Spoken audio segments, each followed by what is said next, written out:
Next person I want to bring up, you guys, is Mr. Pete Lanzarius. Pete, come on up here. Come on up here.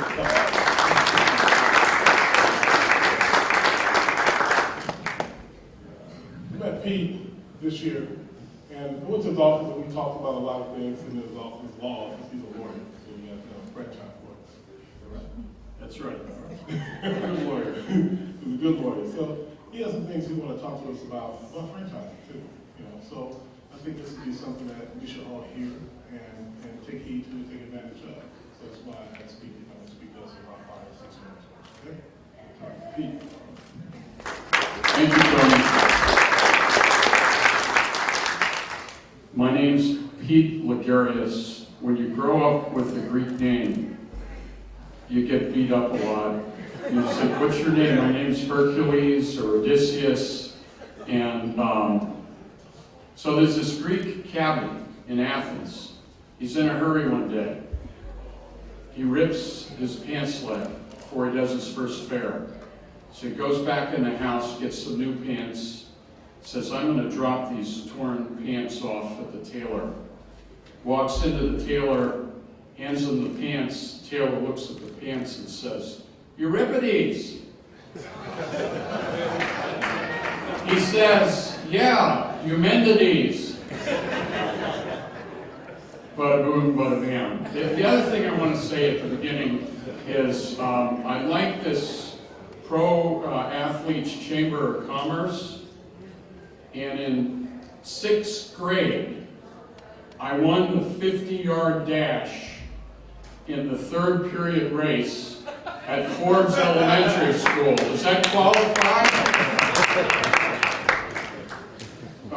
I guess I should say something serious. I'm a franchise lawyer.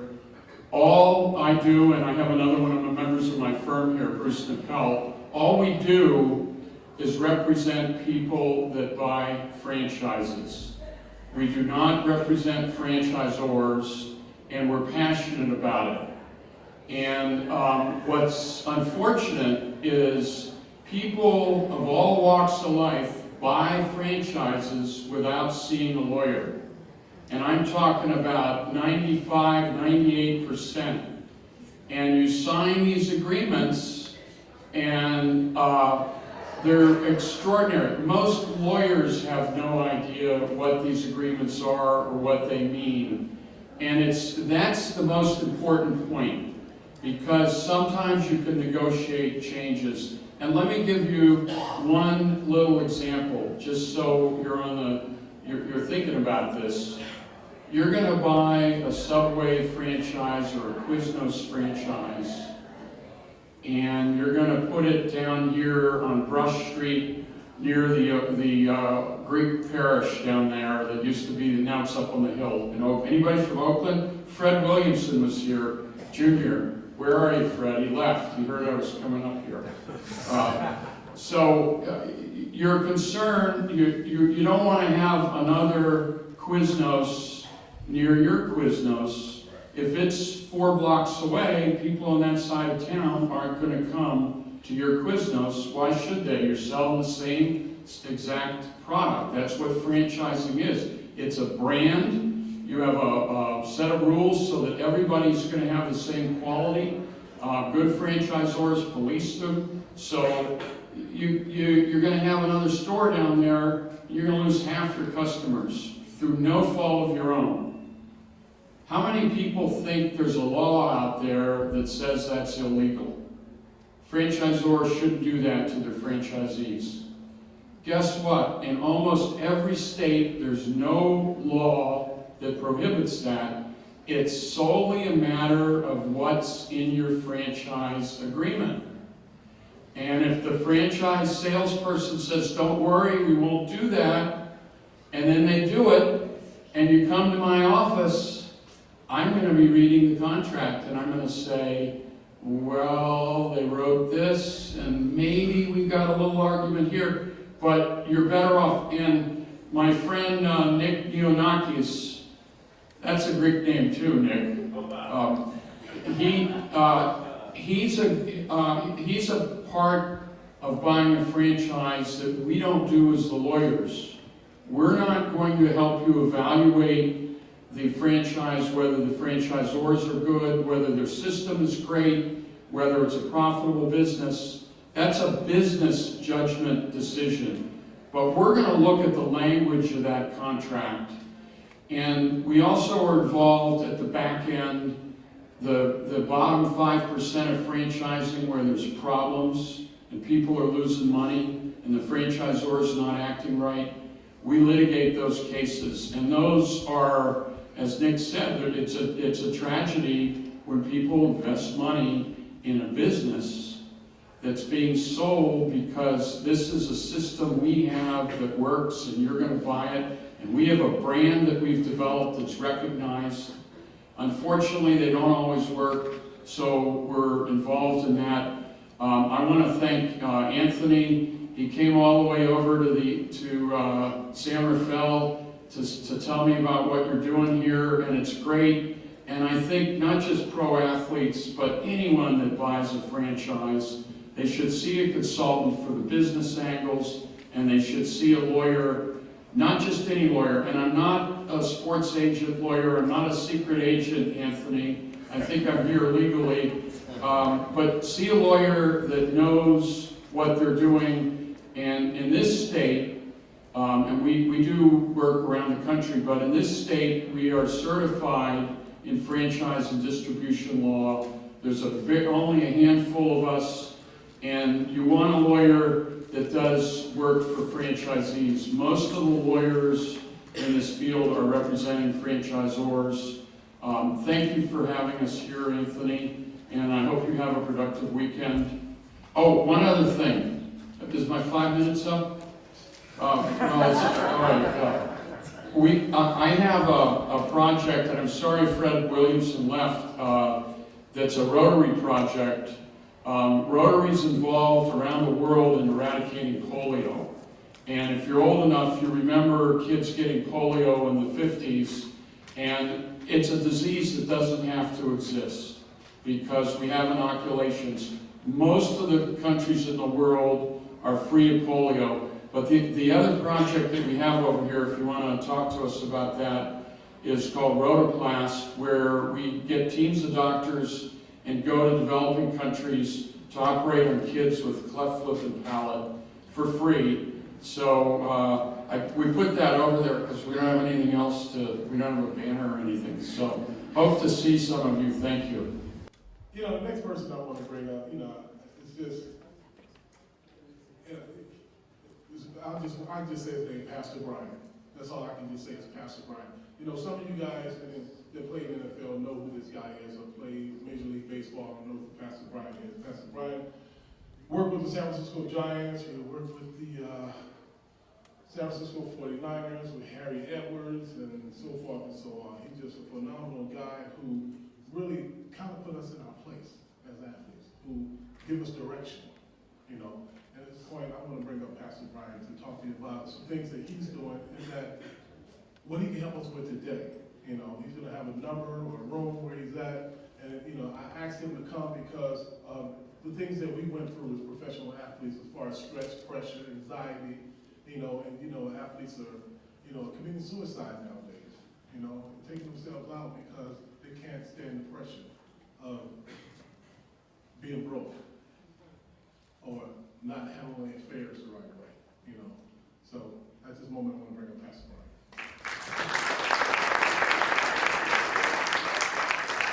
All the things he do. Thank you, Anthony. Good afternoon, everybody. It's really good to be here. I'm just honored to be a part of the Pro Athlete Business Group, and I must commend the vision of Anthony Simmons. What a just tremendous gift he is. Can we just give him a hand? What a fantastic job. Come on, give him a hand.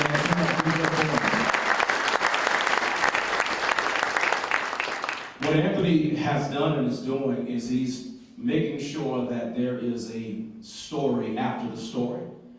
He's making sure that chapter 2 is as good as chapter 1. He's making sure that the people that win in sports can also win in life.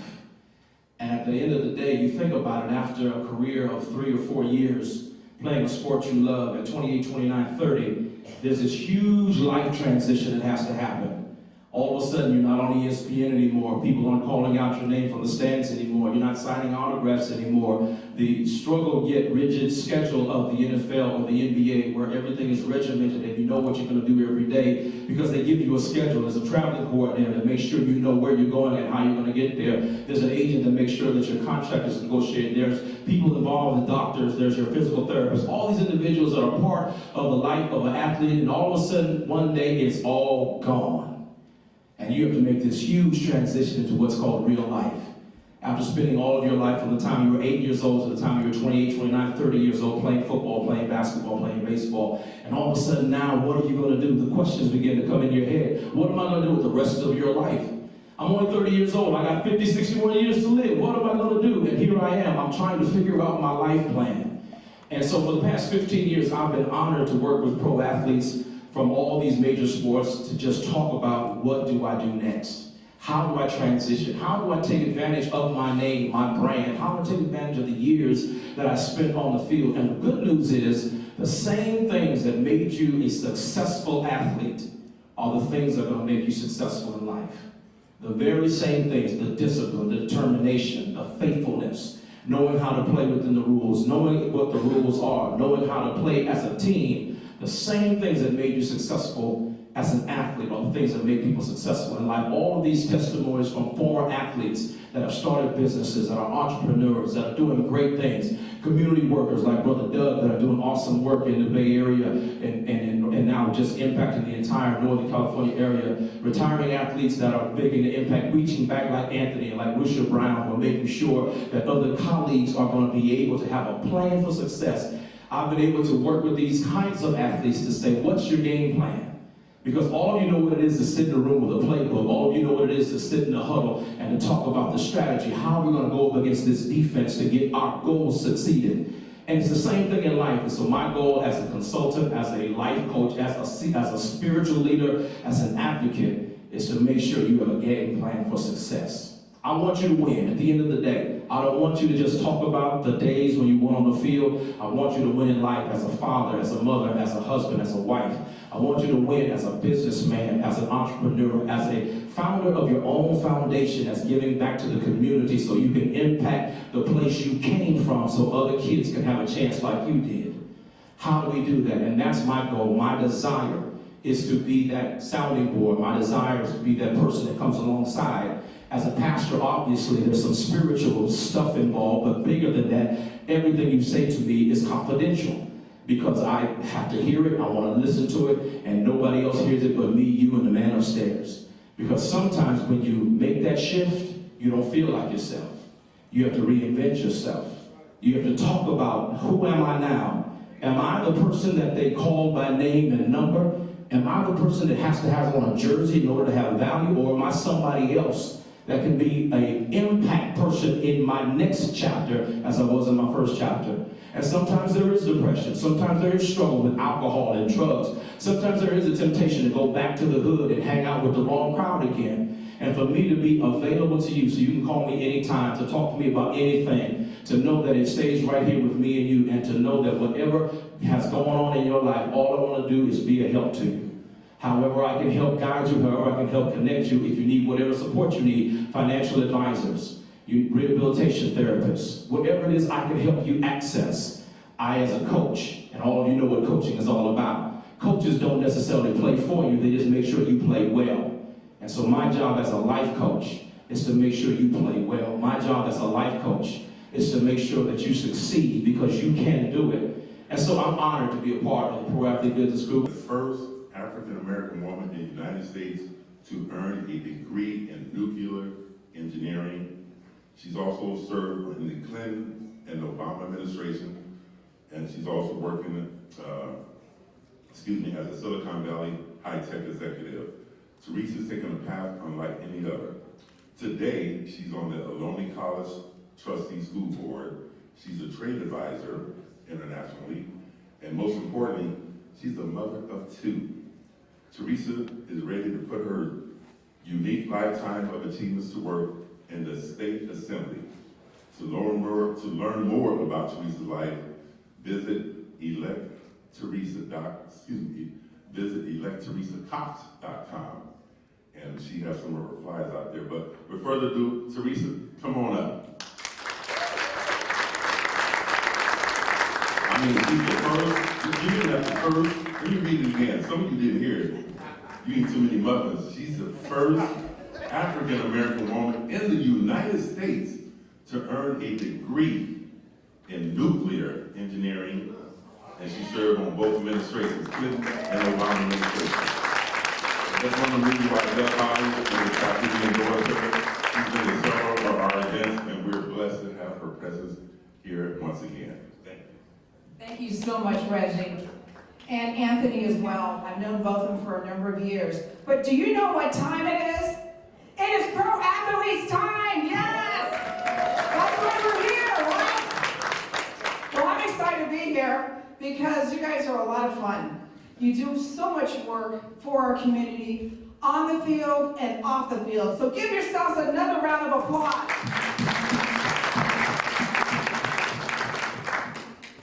I'm here because I'm running for California State Assembly. And it's important that you have friends that work in different areas. And I want to thank also Doug Holly for all the work he does for the NFL players, because that's also fighting and representing the union, representing the best interests of the players. You got to give yourself a hand, man, because that's a lot of hard work. But it's also important that we work with everyone. So when I grew up, my mother was raising my two brothers and I on a school teacher's salary. The most important thing that my mother always stressed was go to school, get a college degree, get a good education. Because I worked my way through school. I worked on the General Motors assembly plant, counting those engine bearings, 32,000 every day. QC, making sure that happened, but also that turned in money for me to go to college. So I worked my way through. I worked through the placement center. But the important things my mother stressed, you got to finish your degree. Little did I know, when I wanted to go into math and science, okay, that's my favorite subject. And that's why I ended up majoring in nuclear engineering at Northwestern. And part of it was that the love of math and sciences, but I started seeing that there's not a lot of women, especially in this math and sciences, or minorities. And how can we help stress that? And that's one of the most important things as I run for California State Assembly, is to have programs for women and minorities to encourage others to go into math and science. It is the higher paying career path, and that's why there is a delta between what a woman makes and what a man makes, because more men have gone into the higher path of pay going to the math and sciences.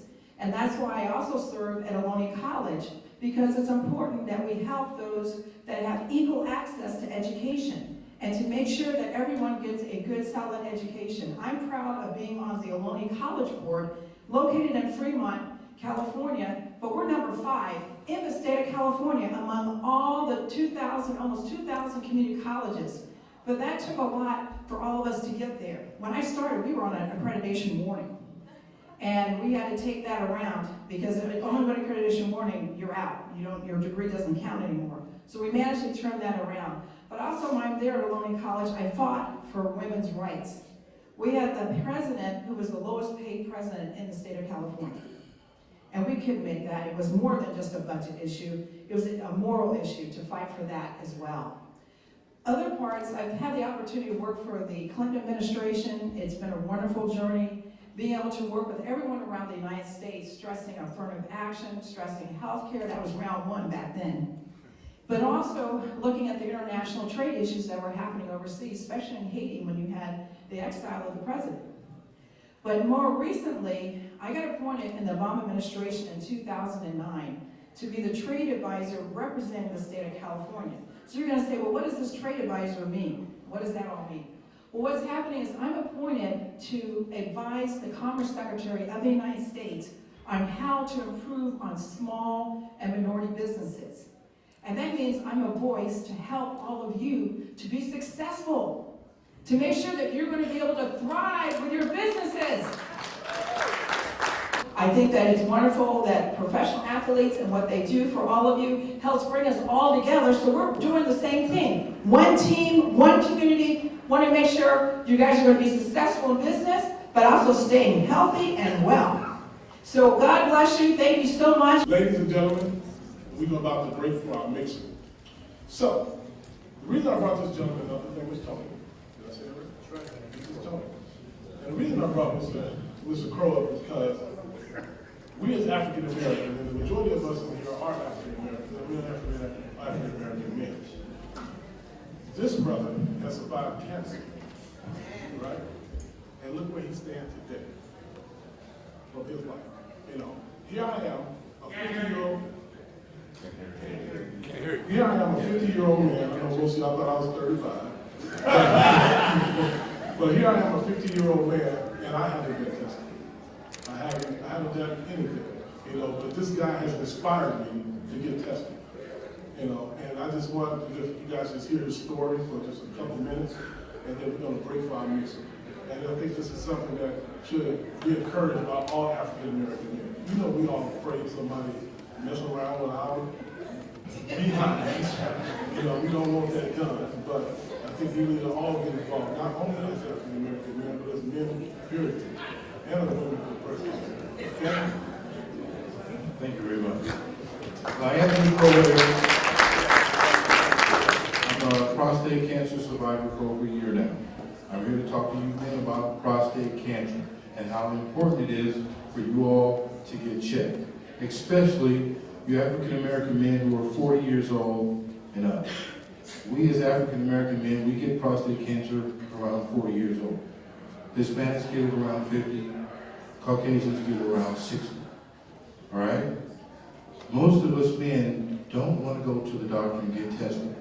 You know how simple it is? Just to go get a blood test. That's how simple it is. But you need to start going to the doctor once a year, and if you're over 50, twice a year. It's very important because if you have someone in your family, your father, your grandfather, your uncle, who has had prostate cancer, you're 50% more likely to get prostate cancer. And here's the situation, folks. Men, if you live long enough, 80% of us will get prostate cancer. So, in other words, from here all the way over, you get cancer. That means from here, over here, you're free. That's a big range, isn't it? Isn't that scary? That's scary, isn't it? 4 out of 5 men get prostate cancer. All right? Now, here's the sign and symptom that I'm going to give you guys, something to go out and take a serious note of. For you guys who are under 40, it's probably not going to really apply to you. But for guys who are 40, 50, and 60, here's a sign and symptom that I want you to pay attention to. I'm not going to be here very long, real quick. If you've noticed that when you go to the restroom, your body says, I got to go to the restroom, real bad. And you get there, and you can't go. And you get there, and you don't relieve your bladder.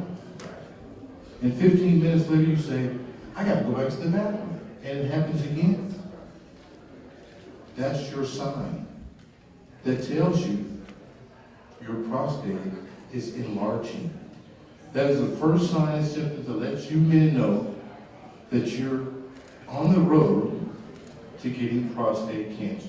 Once your prostate starts enlarging, the next situation is you start developing diseases with your prostate. And the first disease is cancer. So, make sure at 50 years old, you start getting checked twice. All right? I was fortunate because my father had prostate cancer. He got it at 65. His doctor said, I'll get you 10 years if you do exactly what I said. He got 10 years plus 1 day. But my dad did exactly what he said. But that prostate cancer went outside of his prostate. Do you guys know what a prostate is? Real quick. Your bladder, your urethra, is right below your bladder. The prostate surrounds the urethra, and it also touches your bladder. All right? Once the prostate starts developing and getting larger, it shortens and shrinkens the urethra. So therefore, when you go to the restroom, you wonder why I can't relieve myself. That prostate cancer is starting to develop in your body. It's a slow-moving cancer, but once it hits, it's going to hit with a vengeance. And if it starts to get outside of your prostate on your bones, like it did with my father, it will jump to all sorts of parts in your body. When he got prostate cancer, it got to his bones. In 6 months, he had bone cancer in 9 places of his body in just 6 months. Okay? So, I'm going to leave it at that because I can talk to you guys for an hour and really give you some information. But my point is, start getting yourself checked. Wives, girlfriends, you know how us guys are. We don't want to go to the doctor. Make the appointment for your husband. Make the appointment for your boyfriend. And don't just make the appointment, you go with them. Don't just go with them, you go in the room with them. Because when your husband comes out, you go, so what did the doctor tell you? It was no big deal, it was nothing. Well, the doctor told him, well, you know what? You look like you might have the first stage of prostate cancer. And when you as the wife ask him, he says, oh, no big deal. No, go in that room, you listen to the doctor also. So you can help your husband, help your boyfriend to do all the things he needs to do to take advantage of saving his life.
Hello, my name is Linda Wright. I'm here with my cousin Kathy Davis, and we really enjoyed the event and we learned a lot of exciting things. And I'm looking forward to the next time we meet again. Wonderful. Good afternoon. My name is Shauna Lee. I'm here in beautiful Oakland, California today. We are here for Anthony Simmons Pro Athletes Business Group. And I'm here today with the lovely Patricia Van. She is a guest here today with us. So what brings you here to Oakland to the Pro Athletes Business Group, and what maybe do you hope to get out of it today? Well, information. I came just as an onlooker just to find out what's going on, and I really appreciate it. And where are you from? I'm from Sacramento. Sacramento, so you a little bit of a drive. It's probably about an hour's drive to get here today. So what kind of business are you in? Are you looking for retirement sometime soon, looking to invest, or you just basic information today? Well, I was also looking into the investment part. I have not retired, however, I have taken some of my retirement and rolled it over, so I was just looking for just another way to make my money work for me, as they were mentioning in the conference. Well, I'm Frankie Ross with the Principal Financial Group out of Walnut Creek, and I represent individuals and businesses on their insurance and investment needs. I was introduced to the Pro Athletes Business Group by Anthony. We sat down a couple of months ago, and I called him, and I liked the purpose. I like what he was trying to do with athletes and ensuring that they keep what they make. He was telling me about his story, and I found it very compelling. And I told him this is something that I need to become involved in. So my purpose as a vendor, I do have a table here, is to just meet as many people as I can and share my message of delivering what I call the playbook for a person's or a business's financial future. And I think the more people that I reach, the more people that I can help achieve success in the financial arena in their life. I'm here at Anthony Camp. There you go. Anyway, promoting entrepreneurship, promoting people's brands. I'm a brand developer, so what I did for Anthony is I helped him develop his brand, which is very important. It's a great weekend. This is my 6th year with the program, and I'm excited to be here and willing to help a lot of people that need help with their brands and expanding their brand. How are you? I am Pastor Emery Patterson. This is my lovely wife, Cheryl Patterson. We are here with the Pro Athletes Business Group seminar with Mr. Anthony Simmons. This is an excellent way of retaining different resource financially, and just being able to have fellowship with different professional athletes as well as business individuals. I have a business by the name of Hope for Tomorrow. It's a youth foundation, and basically what we do is we help different youth to get community service hours as well as employment in the different communities. If you want to get a hold of us, you can reach us at 909-246-3125. We are in Upland, California. That's about 45 minutes from Los Angeles, California. And again, it's a blessing to be here. Good afternoon. My name is Shauna Lee. I'm here today in beautiful Oakland, California, helping represent Anthony Simmons Pro Athletes Business Group. I have the honor and privilege to be standing here next to John. So tell me, John, what brings you here today? Are you supporting? Do you have a booth? What is your background and what do you hope to gain from this event? Sure, absolutely. Well, first off, I'm just supporting Anthony Simmons and the great Pro Athletes Business Group event that he puts on. Always a lot of great networking and a lot of great relationships to begin out of here. So it's always a lot of fun to come support him as an athlete and also being a person in business as well. You know, there's a lot of good networking that can be had also. Are you an athlete yourself? I am. I played for the Arizona Cardinals for 3 years, and so had a short, not for long career. It's kind of been the term this week, okay. And so it was fun. But after that I went to the business world and created some businesses that I started, and has been fun from there. Well, you can be a blueprint as to what this whole organization is actually about. After pro ball or whatever, you got to have kind of like a blueprint in your life to navigate you to do the right thing and make right decisions, so you're not kind of just left out there with no options of where to invest your money, so on, etc. Why don't you tell everybody what you do and how to reach you, contact you, and hopefully gain some business? Absolutely. Well, it's twofold. For starters, my business is called Pro to You. I run a booking company. We book pro athletes for events. So basically it's called Pro to You, www.thepro2u.com. But also just recently started a chamber of commerce called the Pro Athletes Chamber of Commerce. So what I wanted to do was be able to connect the business professionals with pro athletes in a very exclusive and vetted space. And so we've done that on a very online and also in person to be able to have more network and more real business done by real people faster. So, and that's called Pro Athlete Chamber of Commerce. You can check us out at packchamber.com. Well, again, thank you for joining us. Again, my name is Shauna Lee. We're here at the Anthony Simmons Pro Athletes Business Group. Would like to thank John for joining us, and I hope you get everything you want out of this event today. And we hope to see you next year. Hey, well, thank you very much.